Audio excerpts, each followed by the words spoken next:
Today, we're diving into one of the biggest challenges for residential surveyors, post-valuation queries or PVQs. This can cause operational delays, longer transaction times, and even the risk of PI claims if not handled properly. But with the right strategies, they can be minimized and managed effectively. To help us unpack this, we're joined by Vicky Connelly, Business Development Manager at Landmark Valuation Services, who has extensive experience in residential property. Welcome to the podcast, Victoria. Thank you so much. Thank you for the introduction, and thanks very much for having me. So, let's go to the first question. Can you explain what PVQs are and why they occur? To put it simply, PVQs, or as you say, post-valuation queries, they're questions which are raised requesting further clarification after a property valuation report has been completed by a surveyor and submitted to a lender. Lenders, surveyors and conveyancers, they all have a due diligence to buyers, and as such, they take on risk, which means that their checks need to be thorough, and the buyer is given correct and accurate information when they're purchasing their home. Lenders and conveyancers want to make sure that they're satisfied that there's no risk to the buyer. So it not only protects the buyer, but it also protects themselves as well. Lenders and conveyancers require a series of data sets from multiple areas such as flood risks, impact on climate change in future periods, radon areas, old coal mines, ground stability and coastal erosion, just to name a few. They'll also need to make sure that the sold price is within market value to protect the buyer from potentially making a future loss. Their risk assessment checks is to ensure the buyer doesn't face any issues when it comes to the resale of the property. And PVQs essentially occur when this data is missing, incorrect, or just needs further clarification. Other examples of missing data or areas that may need to be queried are things like missing EPCs, missing gas or fire safety certificates, cladding certificates, and lease term information, and a few more. Okay, this is very interesting, even for someone that's not a surveyor like me, understanding better the whole process. I'm actually at the moment trying to buy a house, so this also helps understand the process better. Okay, so can you also tell us now how often do PVQs typically occur, and what impact do they have on a surveyor's day-to-day work? So PVQs occur between 5 and 15% of cases, which is actually a really significant amount when you consider in 2024 there was around 1.1 million UK transactions. So that equates to a massive 55,000 to 165,000 properties which incurred delays in their sale due to PVQs. So this also massively impacts the surveyor because their days are extremely structured and full to the brim, really. So a typical surveyor will do their property research before they physically go out and visit a property. There's a lot of thought and research and time that goes into preparing for that valuation. And then a surveyor will usually have a full day of in-person property inspections. They then need to write up the report after this. So PVQs drag their attention away back to previous cases and requires them to provide a written response. So the surveyor will need to revisit their notes, their comparables, look at the market data and their justifications for their valuation. And sometimes they even need to revisit the property before they can provide their written response. A lender will then need to review that again and make sure that they're satisfied with the response. So you can see how that really builds a picture of how it can impact the surveyor and also the property transaction chain as well. Okay, that's interesting. I kind of feel bad now because I just asked my surveyor I just asked my surveyor to have a call with me after 3 weeks of doing the survey. But yeah. Prevention is always better than the cure, right? So, what are the best ways to reduce PVQs before they even arise?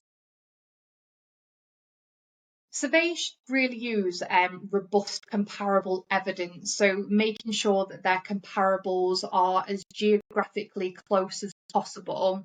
The comparable transaction should be really within the last 3 to 6 months and also match key features of the property they're going out to, such as the size of the property, the tenure and the condition. They should double check their reports as well for simple errors like typos or incorrect floor areas. Preempting lender PVQs and addressing unusual property features such as significant refurbishments, short leases and non-standard constructions. Just try to reduce the lender's guesswork. And using PropTech is a really easy solution to reduce PVQs as it provides a much clearer communication for the lender and data sharing between both surveyors and the lenders as well. So as much as we would love to eradicate PVQs altogether, we understand that some are just inevitable. So Landmark's areas of focus is to prevent PVQs and by providing technology to help our customers. So Vantage Case Manager enables lenders and surveyors to share more data between each other. The lender will be able to share more data upfront to the surveyor. So they may already have risk data associated with the property and vice versa. The surveyor can then send back more data to the lender. So the valuation is less likely to result in a PVQ or result in the surveyor needing to go back out to the property. Also, some of the upfront information can come from the estate agent and the conveyancer. So if they're instructed early on in the process and preparing the property information pack, there is a really desperate lack of visibility across the property transaction sector, which means that everyone is in the dark as to where the transaction's up to. And it causes stress to the buyer and the seller in an already what is one of the most stressful times in their lives. And it also causes more work for the estate agents, conveyancers and lenders who are all chasing for updates. So at LVS, we're in the middle of a huge project, and this is to provide a more enhanced PropTech, which is going to enable lenders to share more information with the surveyor when they send them their instruction, which then in turn helps the surveyor prepare for their valuation and not have to go looking for the information themselves and causing duplicate work, and is therefore speeding up the process. Lenders will be able to share documents such as title deeds, title plans and images with the surveyor. Surveyors will also be able to share enhanced data with lenders such as EWS1 forms and their valuation reports. Vantage Case Manager also provides case notes and automated status updates, so the lender's got more visibility, such as when the instruction's being booked. So all of this is to provide more information and more visibility so that everyone in the transaction process is aware and also reduces PVQs. Sounds like a real game changer. I wish that we could use like the full version of this product right now, since I am, as I mentioned, in this process myself from a home buyer's perspective.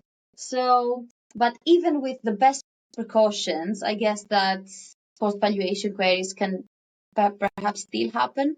What do you think? What's the best way for surveyors to handle them efficiently?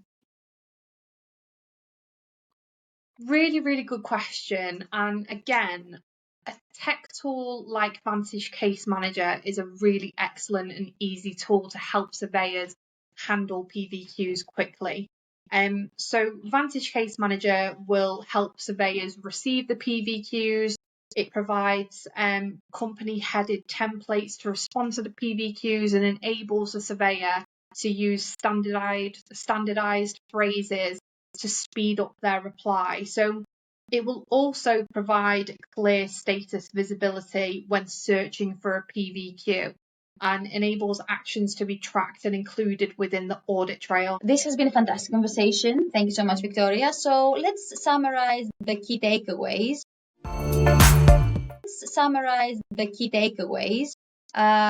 PVQs are a major challenge, but can be reduced with better data accuracy and communication, is one of the key takeaways I got from you.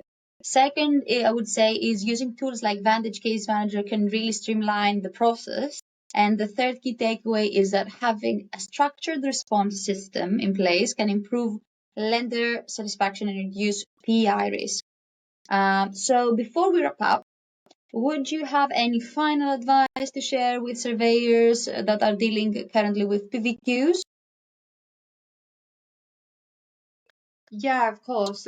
What I would say is that it's really easy to take offence to PVQs because it's a question of your work. So the best advice that I could give to surveyors is to not take a PVQ personally and to treat it as a test of your original logic and not your worth as a surveyor. Reread your full report before you respond and focus on providing simple evidence-based answers. Avoid using jargon and use short, direct sentences. If you see a pattern in the queries, such as the same types of questions, maybe from the same lender, use that insight to tweak your future reports. And as a time-saving exercise, surveyors and valuers could look to build a response template, which includes an intro, reasoning for the valuation, comparables, and a closing statement. That will help you respond more quickly. And lastly, look at the prop tech tools which are available to you. These are designed for surveyors, not only to complete their work more efficiently, but also so that they can share more information with the lender. Thanks so much for your insights, Victoria, and thanks to our listeners for tuning in. If you found this useful, don't forget to subscribe and share with your colleagues. We'll be back soon with more insights on how to optimize your surveying operation. See you next time.